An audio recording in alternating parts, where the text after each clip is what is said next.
This is the famous and infamous Galaxy Fame, a phone that at first glance you might confuse for a Galaxy S3 Mini or Galaxy Star or a Galaxy Pocket or a Galaxy S2. But it has nothing to do with those phones other than being just another variation of the main lineup from the time, the Galaxy S3 and S3 Mini, when Samsung was all high on nature with all the roundness, wider waves, and design for humans thingy. And we all know why they took that direction. Also Samsung for copying iPhones and iPad. A deviation from the squarish, more senior designs from previous years, which also have a place in my heart. Some say muscle memory lasts longer than regular memory. And when I take the Galaxy Fame out of my pocket, my muscle memory or something unconsciously tricks me into thinking I'm about to pull out my old Galaxy S3 Mini. It brings me back in time for a second, but then I check it and my brain is like, what's this? And yeah, you can't blame me, it's like a mini version of the Galaxy S3. With its 3.5-inch display, rounder corners, that glossy chunky back, and the camera, speaker, and flash placement. It really nails the look and feeling. The few things that set them apart are the home button and the display, which is an LCD rather than Super AMOLED. And that's easy to tell by just looking at how they reflect light differently. Samsung used a pretty bad LCD display though, even for the time. From the front, visibility is pretty bad. If you tilt it even slightly, colors start fading into gray. Oh, and my unit has this little spot on the screen. I'm not sure what it is, but it doesn't bother me much. It had Android 4.1 Jelly Bean, and Samsung could have done a better job with software support because they never dropped a single update for this little guy. It runs TouchWiz on top, and given it has such weak specs, sometimes it struggles to move even the interface. The reason for that is its brain, a 1GHz single-core ARM v7 processor, which we'll put to the test later in the video. It only has 1.9GB for you to use, and Samsung didn't bother building features to deal with that like other companies did. And of course, since the years are already weighing it down, even browsing the internet is a nightmare. Errors pop up non-stop, and the Play Store crashes every single time I search for something. So yeah, not only am I gonna try rooting it, I'm also gonna try installing a custom ROM, which surprise turned out to be way more of a pain than I expected. Just finding working links was like untangling Christmas lights. I checked a ton of sites and almost every single one was dead. And apparently I wasn't the only one. Some poor soul on Reddit was stuck in the same hellhole I was. I even checked YouTube, and do you remember that beautiful time when everyone and their grandma used AdFly just to make a few pennies?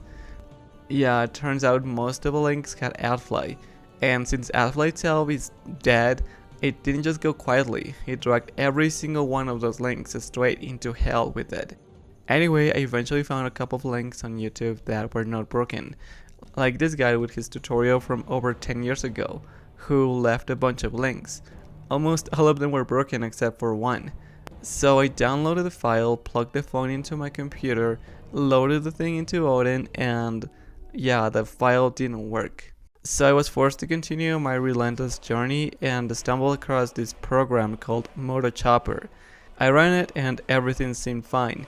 I even got kind of hyped when I saw this super user app magically appear on the phone. In my head, I already thought, yeah, it's rooted. And I was ready to install TWRP using the app, but then this happened.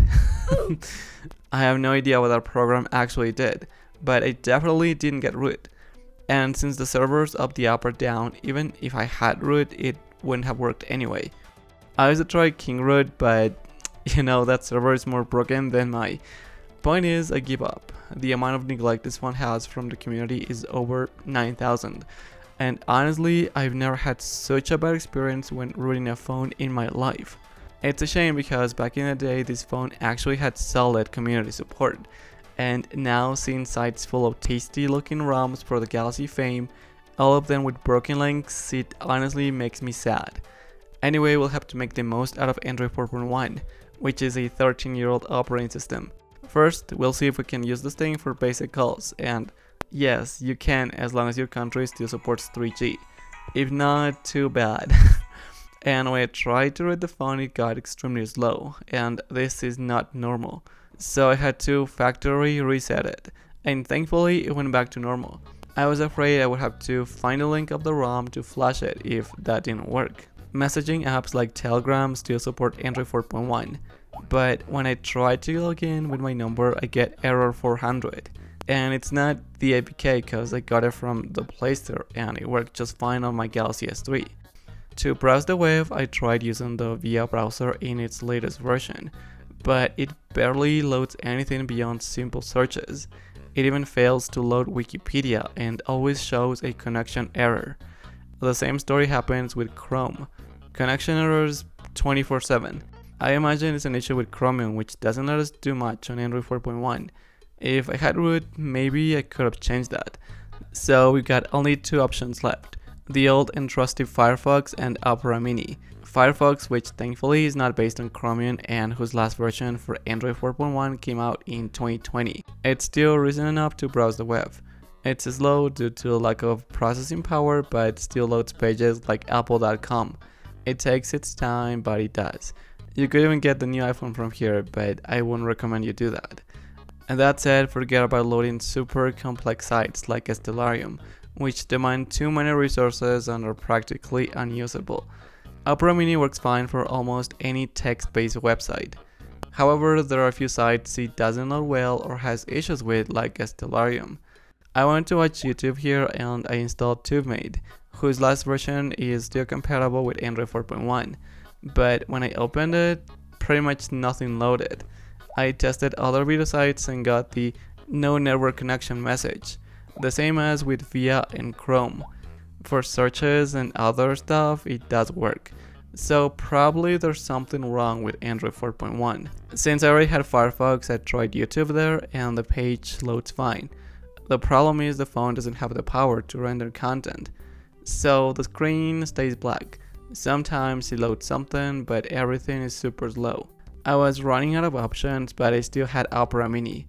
We have good and bad news. So let's begin with the bad ones.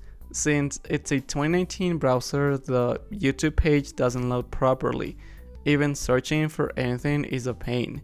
Sometimes it loads something, but most of the time it just takes you back to the main menu. The positive side is that if you want to watch YouTube videos normally, I found a way to avoid dealing with the YouTube page. And you can do that by just searching videos on Google. Click on what you want to watch and a few seconds later you get two options: to play the video or download it. Video playback is pretty good. You get no hiccups or lag. And in case you want to save the video, you'll need MX Player, because for some reason the default player won't open it. And guys, when I was finishing this video, I made a great discovery. I found this app called SkyTube Legacy, which allows you to search and play YouTube videos. And it works perfectly. There's barely any lag and you can even download videos. So forget everything I just said, this app is superior in every way to Opera Mini. So yeah, if you find yourself stuck with this cute little phone, you have no excuse not to watch my content. Can't say the same for TikTok though. That site is even more broken than YouTube, and you can't see anything, not even through search. For better or worse, TikTok Lite is still a thing on Android 4.1. The app opens, but it's extremely slow and takes forever to load videos. You can see a little bit of the content, but it's basically unwatchable. And the weirdest part is the app doesn't even have an icon. I installed Instagram and it worked, kind of.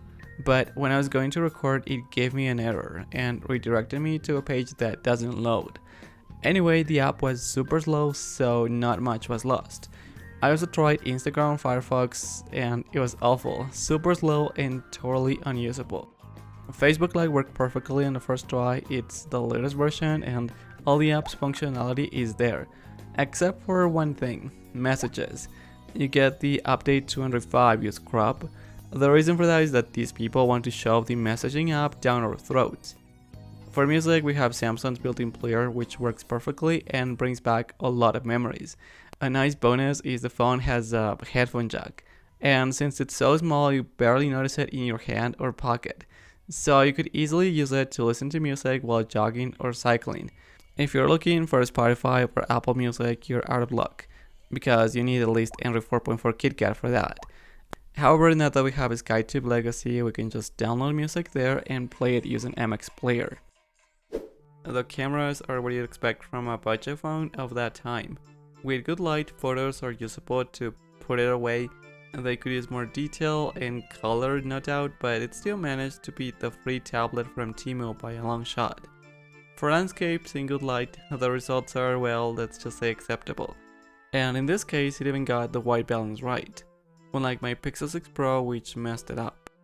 The phone takes a little bit of time to capture photos, so if your subject is a hyperactive kitten, then it will come out blurry. We get VGA resolution for the front camera, and the sensor is so tiny it's smaller than the secondary mic of my LG V40. The good thing is that at least you can distinguish my ugly face from the background. Honestly, I was expecting something worse, but it's not that bad. In low light settings, quality drops drastically as expected. Photos are often blurry and light flares are very strong. Sometimes you get something usable, but overall it's pretty bad. For videos, same story as photos, it lacks detail and color, and without stabilizations, videos are choppy, even if you barely move. But honestly, it's not terrible, and to me at least has a certain nostalgic vibe to it. What I liked about this phone is that you can use it as a little machine for old games. And what better way to start than with Angry Birds, a game that defined the early 2010s. But as you can see, the phone is way too powerful for this little game, and performance is perfect. The same goes for Plants vs Zombies, another classic of the time. It runs just perfectly, and here I had a little too much fun, I made it to 9 levels. Stepping it up, we have Plants vs Zombies 2, which came out in 2013, the same year as this phone, and is much more demanding than the first one. And as expected, the little single-core brain struggles a lot in some occasions. Still, the game is playable. It's not the best experience, but you can definitely enjoy it. The only drawback is that the sounds are invisible, which makes it hard. And then there's Minecraft. I installed the last version compatible with Android 4.1 Jelly Bean, which is version 0.16 from November 2016. Interestingly, Android 4.1 only got 2 more updates than Android 2.3, unlike other flavors of Android 4 like KitKat, which received support until 2021.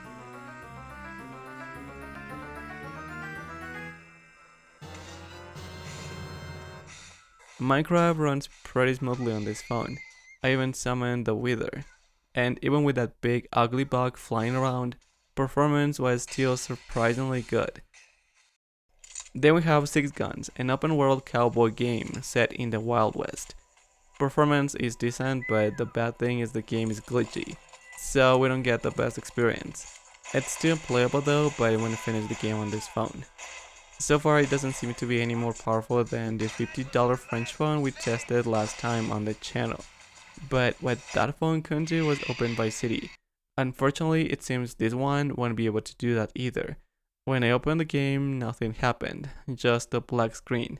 But I found a way to get past that. By tapping the screen really fast, tap tap tap, I managed to reach the main menu. So not everything was lost. I lowered the graphics and sat on the edge of my seat while the game loaded, but then it froze. I was really sad to see that. Still, I kept trying, and after a few attempts, the game showed signs of life. The first cutscene finally loaded, but after that it froze again. I tried again, but this time I cleared the memory, and then this happened.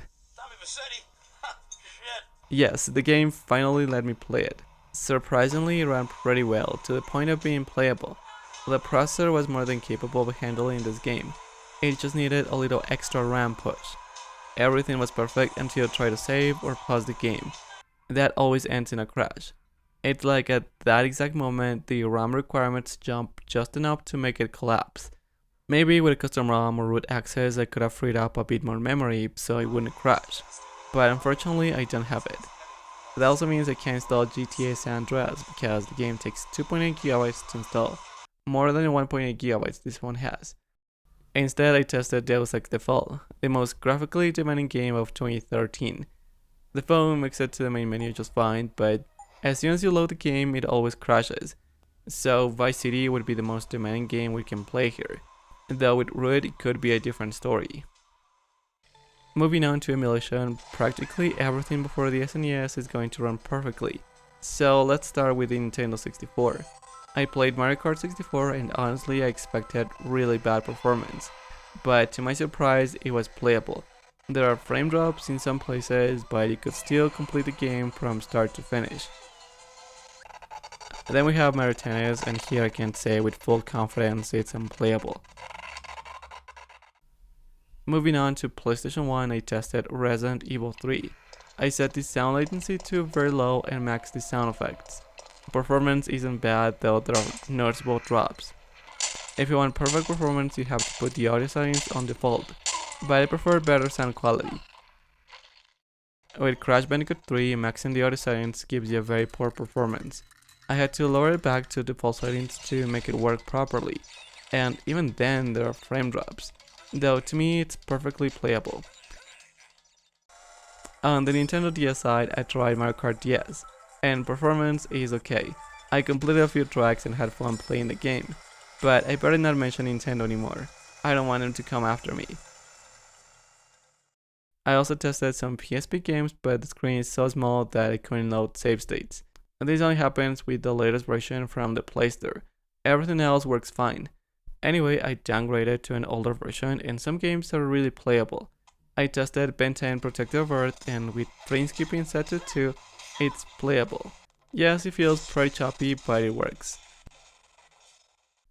The same goes for Dragon Ball Z Shin Budokai. With frame skipping set to 2, you get a pretty decent experience. I thought it was gonna run much worse, but you can definitely complete the game on this phone. And here I went a little too hard on Krillin. I finished him off with a Spirit Bomb. And going up a notch, we have The Third Birthday. The game is relatively playable with frame skipping set to 2 and everything on minimum.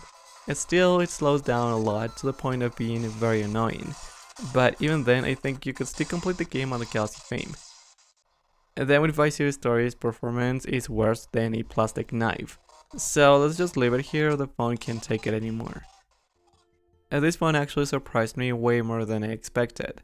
I don't know if it's because it resembles the Galaxy S3 Mini, but I loved it.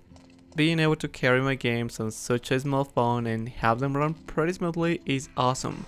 People get shocked when I show them what this little guy can handle. And the most important thing is the battery lasts forever. And it doesn't heat up at all except while charging when it gets a little hot. Other than that, cold as your ex's heart. In the end, I give the S3 Mini's short brother a 7.5 out of 10, mostly for its portability. I hope you guys like this retro review and I'll see you next time. Bye.